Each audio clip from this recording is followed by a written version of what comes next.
రాజకీయ వారసత్వ నేపథ్యం, పోరాట పటిమతో పదునెక్కిన వ్యక్తిత్వం, గౌరవ ముఖ్యమంత్రి అందించిన స్ఫూర్తితో ప్రతిపక్షంలోనే కదం తొక్కిన యువగళం, భారత పార్లమెంట్లో నిరంతరం వినిపించే తెలుగు సుస్వరం రామ్మోహన్ నాయుడు గారు.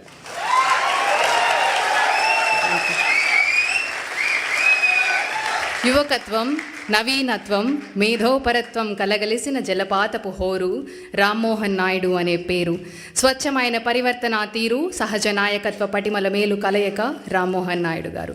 భారత పౌర విమానయాన శాఖ మంత్రులు శ్రీ రామ్మోహన్ నాయుడు గారిని తెలుగు వ్యాపారవేత్తలు, నవ యువ తెలుగు ఔత్సాహిక వ్యాపారవేత్తల కరతాళ ధ్వనుల మధ్య ప్రసంగానికి ఆహ్వానిస్తారు.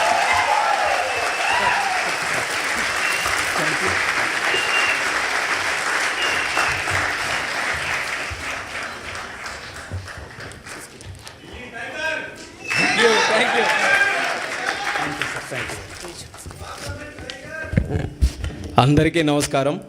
యూరోపియన్ తెలుగు డయాస్పోరా ప్రోగ్రాంకి ప్రతి ఒక్కరికి కూడా స్వాగతం. వేదికను అలంకరించిన మన అందరి అభిమాన నాయకుడు, నవ్యాంధ్రప్రదేశ్ నిర్మాత, తెలుగు వారందరికీ కూడా ప్రపంచంలో ఎక్కడ ఉన్న కేర్ ఆఫ్ అడ్రస్. రియల్ లైఫ్లో మనం అందరం సూపర్ స్టార్స్ చూసాం, కానీ రియల్ లైఫ్లో మనకు అందరికీ కూడా సూపర్ స్టార్ అయినటువంటి మనకి ఆర్కిటెక్ట్, మనకి విజనరీ, అలాగే మనకి బిల్డర్ మన ముఖ్యమంత్రి వర్యులు నారా చంద్రబాబు నాయుడు గారికి, అలాగే యువగల రథసారథి, నేటి యువతరానికి స్ఫూర్తినిస్తూ ఆయన గురించి ఎన్నో మాటలు మనం అందరం విన్నాం, రేపు భవిష్యత్తులో కూడా వింటాం. అన్నిటికంటే ఆయన తాలూకా వ్యక్తిత్వం ఒక్క మాటలో చెప్పాలనంటే, ఆయన మంగళగిరిలో ఓడిపోయిన తర్వాత ఎంతోమంది ఎన్నో సలహాలు ఇచ్చారు. మీరు ఎక్కడైనా కొంచెం సామాన్యమైన తెలుగుదేశం పార్టీకి అనుకూలంగా ఉండే కాన్స్టిట్యున్సీ తీసుకోండి అంటే ఒకే ఒక్క మాట చెప్పాడు, ఎక్కడ ఓడిపోయాను అక్కడే గెలిచి చూపిస్తారు, ఎన్నిసార్లు అయినా సరే ఇక్కడే పోటీ చేస్తున్నారు. అలాంటిది ఈరోజు పోటీ చేసి రాష్ట్రంలోనే అత్యధికమైనటువంటి మెజారిటీతో ఈరోజు గెలుపు సాధించినటువంటి మన యువ నాయకుడు నారా లోకేష్ గారు, అలాగే మంత్రివర్యులు, మరొక డైనమిక్ మినిస్టర్, మన అందరికీ కూడా ఎంతో స్ఫూర్తినిచ్చే విధంగా ఇండస్ట్రీస్ని, ఇన్వెస్ట్మెంట్స్ని ఈరోజు ముందుకు నడిపిస్తున్నటువంటి టీజీ భరత్ గారు, ఈ కార్యక్రమంలో పార్టిసిపేట్ చేస్తున్నటువంటి ఎన్ఆర్ఐ తెలుగు కమ్యూనిటీ ప్రతి ఒక్కరికి, కేవలం స్విట్జర్లాండ్ జ్యూరికే కాకుండా యూరోప్ నలుమూలల నుంచి కూడా మన అభిమాన నాయకుడు ఇక్కడికి వస్తున్నారనంటే మనం స్వాగతం పలకాలి, ఆయనకి కలవాలని నలుమూలల నుంచి వచ్చేసినటువంటి ప్రతి ఒక్కరికి మరొక్కసారి మనస్ఫూర్తిగా నా హృదయపూర్వకమైనటువంటి నమస్కారాలు తెలియజేసుకుంటున్నాను. మీకు చంద్రబాబు నాయుడు గారిని చూసిన తర్వాత మీ అందరికీ ఎంత ఆనందంగా ఉందో, నాకు ప్రత్యేకంగా మిమ్మల్ని అందరినీ చూసిన తర్వాత మరింత ఆనందం కలుగుతుంది. తెలుగువారు ఇంతమంది ఇక్కడ అందరూ కూడా ఉన్నారా? అంత సామాన్యమైనటువంటి విషయం కాదు. మన సొంత రాష్ట్రాన్ని వదిలేసి మనకి ఎన్నో కష్టాలను ఎదుర్కొని, కుటుంబాన్ని దూరం పెట్టుకొని అక్కడికి వెళ్ళిన తర్వాత భాష తెలియకపోయినా, వాతావరణం పడకపోయినా, మరి ఎన్నో కష్టాలు అనుభవించి ఈరోజు మీకంటూ ఒక ప్రత్యేకమైనటువంటి స్థానం, ఒక గౌరవం, ఒక భవిష్యత్తు సంపాదించుకున్నారనంటే నిజంగా మీ అందరి ఆ యొక్క కెపాసిటీకి, కేపబిలిటీ, కమిట్మెంట్కి కూడా మరొకసారి ఈ వేదిక ద్వారా మన తెలుగు కమ్యూనిటీ అందరూ కూడా ఇది సాధించుకొని ఇక్కడ ఉంటున్నటువంటి ప్రతి ఒక్కరికి నా తాలూకా అభినందనలు మిమ్మల్ని అందరినీ కూడా చూసి తెలియజేసుకుంటున్నాను. మరి ఈరోజు తెలుగువారి గురించి చెప్పాలనంటే మన ఎవరికంటే తక్కువ కాదు. ఆవకాయ అయినా, ఐటీ అయినా, గోదావరి అయినా, గ్లోబలైజేషన్ అయినా, అలాగే గోంగూర అయినా, ఆంటర్ప్రినర్ అయినా తెలుగువారు సాధించలేనిది ఏది కూడా లేదు. అదే చంద్రబాబు నాయుడు గారు కూడా ఎప్పుడు కూడా మాట్లాడుతూ ఉంటారు. అది నిరూపించారు కూడా. ప్రపంచంలో ఎక్కడికి వెళ్ళినా సరే తెలుగువారు, భారతీయులు ఎలాగో కనబడతారో ఆ భారతీయుల్లో ఖచ్చితంగా తెలుగువారు ఉంటారు.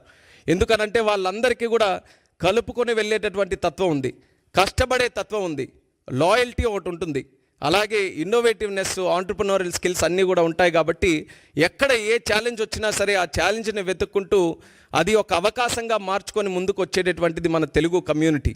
అటువంటి కమ్యూనిటీ ఈరోజు ఒక విషయం చెప్పాలనంటే, ఎన్డీఏ ప్రభుత్వం మనం ఆంధ్రప్రదేశ్ రాష్ట్రంలో చూసాం. 5 సంవత్సరాలు కూడా ఎన్నో కష్టాలు మనం అనుభవిస్తే ఒక రకంగా తెలుగు వారందరూ కూడా రెస్పాన్సిబిలిటీ తీసుకున్నారు. మనం కానీ ఈరోజు రియాక్ట్ అవ్వకపోతే రేపు నష్టపోయేది ఏదో ఒక తెలుగుదేశం పార్టీనో లేకపోతే ఒక రాజకీయ నాయకులో, కొంతమంది వ్యక్తులో కాదు, యావత్ తెలుగు జాతి అందరం కూడా నష్టపోతామని ఆ రెస్పాన్సిబిలిటీ అందరూ కూడా తీసుకొని ఈరోజు ఒక పెద్ద మెజారిటీతో ఎప్పుడు ఊహించలేనటువంటి మెజారిటీతో సుమారు 93% స్ట్రైక్ రేట్తో ఒక రాష్ట్ర ప్రభుత్వం వచ్చిందనంటే అది ఫస్ట్ ఆఫ్ ఇట్స్ కైండ్ మన ఆంధ్రప్రదేశ్ రాష్ట్రంలో వచ్చింది. దానికి కారణం మీరందరూ కూడా ఆంధ్రప్రదేశ్ రాష్ట్రంలో ఉండి ఆ రోజు ఓటు వేసినటువంటి వాళ్ళు ఎంత రెస్పాన్సిబిలిటీ ఫీల్ అయ్యి ఆ రోజు కార్యక్రమంలో పాల్గొన్నారో ఎన్ఆర్ఐస్గా ఉన్నటువంటి వ్యక్తులు కూడా చూసాం. ఎన్నో మల్టిపుల్ ప్లాట్ఫామ్స్లో వాళ్ళు ప్రత్యేకంగా రాష్ట్రం వచ్చినప్పుడు కానీ సోషల్ మీడియా ద్వారా కానీ ఫోన్ల ద్వారా కానీ లేకపోతే వాళ్ళ కంట్రీలో ఉన్నప్పుడు వాళ్ళు అనేక కార్యక్రమాలు చేసి కానీ వాళ్ళందరూ కూడా రెస్పాన్సిబిలిటీ ఫీల్ అయ్యి మీరందరూ కూడా అందులో పార్టిసిపేటివ్గా ఆ ఎలక్షన్స్లో పాల్గొన్నారు కాబట్టే హిస్టారిక్ మెజారిటీ మన రాష్ట్రంలో చూసాం. ఆ మెజారిటీ ఎలాంటిదంటే కేవలం రాష్ట్రంలోనే హిస్టారిక్ కాదు, దేశంలో కూడా ఒక పలంగా మళ్ళీ ఎన్డీఏ ప్రభుత్వం ఈరోజు ఏర్పడిందనంటే అది తెలుగు వారి పవర్తోనే అనేది మనం అందరం గుర్తుపెట్టుకోవాలి. అలాంటి ఎక్స్ట్రాడినరీ విక్టరీ మీరందరూ కూడా కల్పించారు. అది ఎందుకు చెప్తున్నానంటే మళ్ళీ మనం ఆ రోజులు గుర్తుపెట్టుకోవాలి. ఏం జరుగుతుందా అని భయపడుతున్నటువంటి రోజుల్లో ఒక కన్ఫ్యూజ్డ్ స్టేట్లో అందరం కూడా ఉన్నప్పుడు ఏమీ తెలియనటువంటిది అసలు భవిష్యత్తు ఎలాగుంటుందో ఒక కన్ఫ్యూజన్ ఉన్నప్పుడు కూడా అందరూ కూడా కలిసి కట్టుగా మీరందరూ కూడా కలిసి ఒక పని చేస్తే దాని రిజల్ట్ ఎలాగుందో మీరందరూ కూడా చూశారు కదా జూన్ 4వ తేదీన. అది మన అందరికీ కూడా స్ఫూర్తి. రేపు కూడా మనం ఏదైనా ఒక లక్ష్యం మనం సాధించాలనంటే మనం చేయాల్సిందంతా అందరం కూడా ఐకమత్యంగా కలిసికట్టుగా లక్ష్యం వైపు చేస్తే అది ఎంత పెద్ద కష్టమైనటువంటి పని అయినా సరే అది ఖచ్చితంగా సాధించగలమనేది మొన్న జరిగినటువంటి ఎలక్షన్స్ ఆ రిజల్టే మనందరికీ కూడా ఒక ఇన్స్పిరేషన్ అనేది కూడా ఈ సందర్భంగా తెలియజేస్తున్నాను. ఆ ఎలక్షన్స్లో ఏ రకంగా మీరు అందరూ కూడా పార్టిసిపేట్ చేసి ఈరోజు ఇంత చక్కగా ఒక ప్రభుత్వాన్ని ఏర్పాటు చేయడానికి మీరు అందరూ కూడా కృషి చేశారో this is the time that we give back to you, to give back to the whole Telugu community. ఆ ఉద్దేశంతోనే ఈరోజు దావోస్ వచ్చి సాధారణంగా ఏం చేయాలి, దావోస్ వచ్చిన తర్వాత ప్రపంచం నుంచి ఎవరెవరు వస్తున్నారో వాళ్ళందరికీ కూడా కలవాలి. కానీ చంద్రబాబు నాయుడు గారి ఉద్దేశం ఎక్కడికి వెళ్ళినా ముందు మన తెలుగు వాళ్ళతోనే శ్రీకారం చుట్టాలి, తెలుగు వాళ్ళతోనే కలవాలి. మనం ఈరోజు ఆంధ్రప్రదేశ్ రాష్ట్రాన్ని బ్రహ్మాండంగా వరల్డ్లోనే ఒక నెంబర్ 1గా తయారు చేయాలనంటే ప్రపంచంలో ఉన్న వ్యక్తులందరినీ కూడా తీసుకొని రావడమే కాదు, తెలుగు వాళ్ళలో కూడా ఆణిముత్యాలు ఎవరైతే ఉన్నారో వాళ్ళను కూడా మళ్ళీ ఇంక్లూడ్ చేసుకొని వాళ్ళను కూడా మళ్ళీ తీసుకొని రావాలని ఈరోజు బ్రహ్మాండంగా ఈ కార్యక్రమం కూడా పెట్టడం జరిగింది. Very inspirational program. ఇది ఖచ్చితంగా ఒక మంచి రిజల్ట్స్ భవిష్యత్తులో ఈల్డ్ చేస్తుంది అన్నటువంటి నమ్మకం ఉంది. మా నమ్మకం అంతా ఒక్కటే, the one and only man Chandrababu Naidu గారు. ఆ వ్యక్తి రాజకీయాలు ఎప్పుడు మొదలుపెట్టారో తెలుసా? 1978లో. 78లో ఆ లిస్టు తీసుకోండి. దేశంలో ఎంతమంది ఎమ్మెల్యేలుగా మొదలయ్యారు, ఎంతమంది ఎంపీలుగా మొదలయ్యారు, ఆ లిస్టు తీసుకుంటే వేలాది మంది ఉంటే అందులో బహుశా 1-2 ఉంటారేమో. అందులో ఒకరు ఈరోజు చంద్రబాబు నాయుడు గారు. అయితే వాళ్ళందరికీ కూడా వయసు అయిపోయింది, కానీ ఈయనకి మాత్రం వయసు అవ్వలేదు. నలుగురు యంగ్స్టర్స్ ఉన్నాయి ఈరోజు వేదిక మీద. అగ్రీ చేస్తారా లేదా? నలుగురు యంగ్స్టర్స్, అందరిలో కూడా విజన్లో యంగెస్ట్ ఎవరైనా ఉన్నారంటే చంద్రబాబు నాయుడు గారు. నేను ఎప్పుడు కూడా చెప్తుంటాను, మేము వయసులో యంగ్ కానీ ఆలోచనలో మాత్రం మాకంటే యంగ్. ఆయన స్పీడ్ పట్టుకోవాలంటే మాకు ఇప్పటికీ కూడా చేత కావట్లేదు. ఆయన గైడెన్సు, ఆయన తాలూకా మెంటర్షిప్ వల్ల ఈరోజు మేము కూడా చిన్న స్థాయి నుంచి ఈరోజు ఈ స్థాయి వరకు నేను కూడా ఒక యంగ్స్టర్గా నేను చెప్తున్నాను.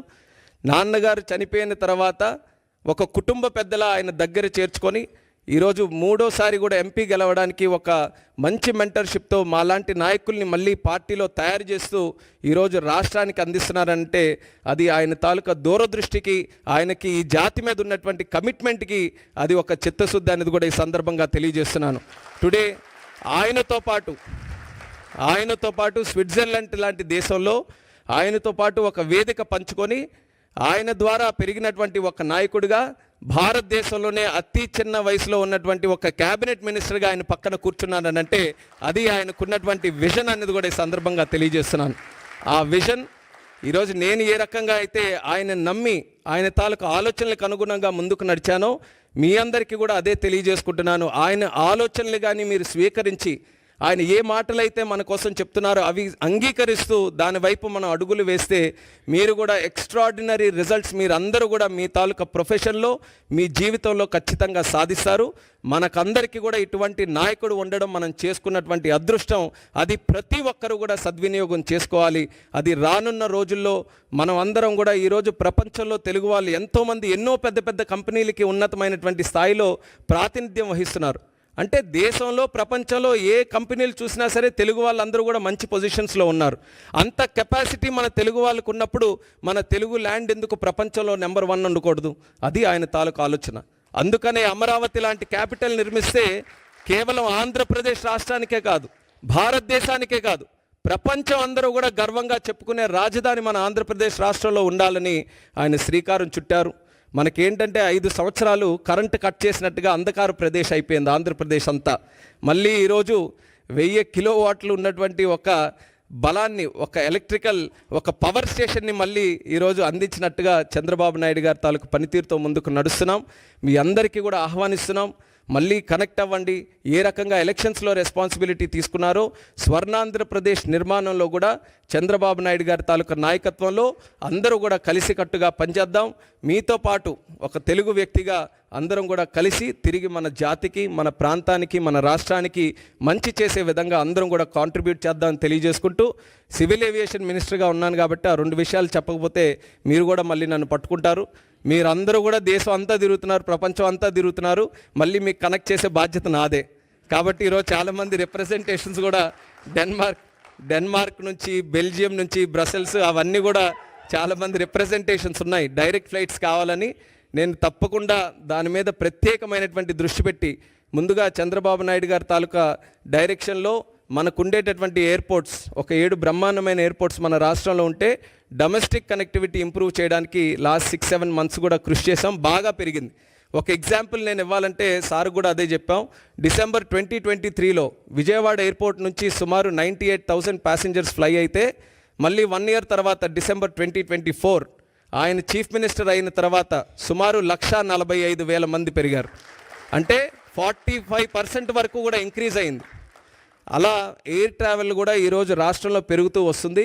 ఎయిర్పోర్ట్స్ కూడా పెంచడానికి ఆయనకు మంచి ఆలోచనలు ఉన్నాయి. దాని పరంగా కూడా చేస్తాం. దానితో పాటు ఇంటర్నేషనల్ కనెక్టివిటీ మనకుండే సిటీస్ నుంచి కూడా ఇంప్రూవ్ చేయాలనేది సార్ కూడా మాకు గైడెన్స్ ఇచ్చి ముందుకు నడిపిస్తున్నారు. అది ఖచ్చితంగా నాకుండే పొజిషన్ని సద్వినియోగం చేసుకొని మన రాష్ట్రంలో ఇంటర్నేషనల్ కనెక్టివిటీ కూడా ఇంప్రూవ్ చేయడానికి నా వంతుగా ఫుల్ కమిట్మెంట్తో నేను పనిచేస్తాను. మీరు కూడా స్పెసిఫిక్గా చెప్పిన విషయాల్లో కూడా ప్రత్యేక ఫోకస్ పెడతానని కూడా ఈ సందర్భంగా తెలియజేసుకుంటూ ఈరోజు ఈ కార్యక్రమంలో పార్టిసిపేట్ చేసే అవకాశం రావడం నిజంగా నేను ఎంతో సంతోషంగా భావిస్తున్నాను. అలాగే ఇక్కడికి విచ్చేసినటువంటి ప్రతి ఒక్కరికి కూడా మరొకసారి నా హృదయపూర్వకమైనటువంటి ధన్యవాదాలు తెలియజేసుకుంటూ మీ అందరి దగ్గర సెలవు తీసుకుంటున్నాను. జై హింద్, జై జన్మభూమి.